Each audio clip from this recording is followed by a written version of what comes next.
పెసరపప్పుతో ఇంకా ఈరోజు పప్పు చేయాలనుకుంటున్నాను. బాగా ఇలా ఉడికించి పెట్టేసుకున్నాను అనమాట.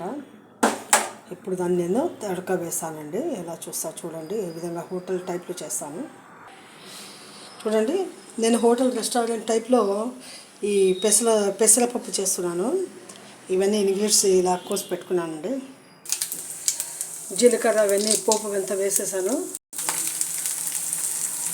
జీలకర్ర ఆవాలు పోపు అంతా వేసిన తర్వాత వెల్లుల్లి, ఆ తర్వాత ఎర్రగడ్డలు, కరివేపాకు అదంతా వేసాను.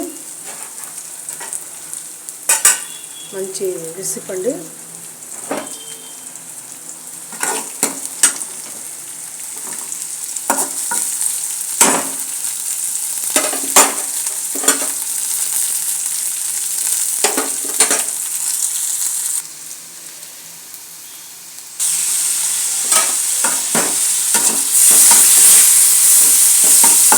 టమాటాలు, పచ్చిమిర్చి, ఉప్పు, పసుపు వేసేసానండి. ఇప్పుడు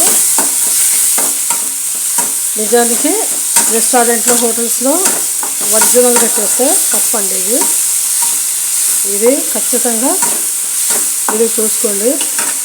షాహీ కుక్స్ అని చెప్పి, ముస్లిమ్స్ అని చెప్పి పక్కన పెట్టద్దండి దయచేసి. నేను ఆంధ్ర మనిషిని, నాకేం కులమత భేదాలు లేవు. అందుకే నాకు హిందీ వచ్చినా కూడా నేను తెలుగులోనే ఎక్కువ చెప్తున్నాను చూడండి. ఎప్పుడు తెలుగులోనే మాట్లాడుతున్నాను.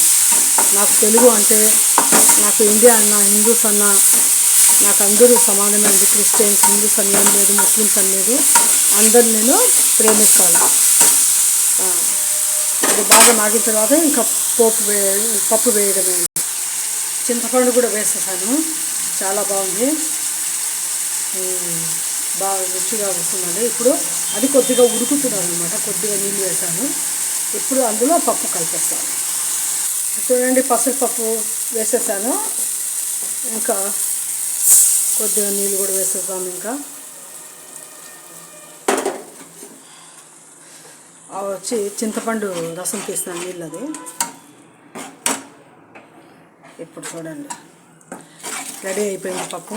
ముందే మనం కుక్కర్లో బాగా మెదికి పెట్టుకున్నాము ఆ పెసరపప్పు. ఎప్పుడు తిరువాత వేసిన ఆ టమాటా జ్యూస్, అంటే టమాటాలు, పచ్చిమిరపకాయలు ఇవన్నీ వేసి ఉడికించినాం కదా తాలింపులోనే. ఇప్పుడు అది పెసరపప్పు ఉడికించింది కలుపుకున్నాం అన్నమాట. ఇంకా చూడండి ఎంత రుచిగా ఉంటుందో అంటే, ఒక్కసారి ఈ టైప్లో మీరు చేసుకొని తినండి. మంచి రుచికరంగా ఉంటుందండి.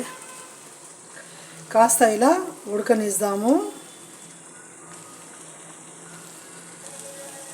రెడీ అయిపోయింది, ఇంకా ఉడికిపోయింది. Please like my channel, subscribe me.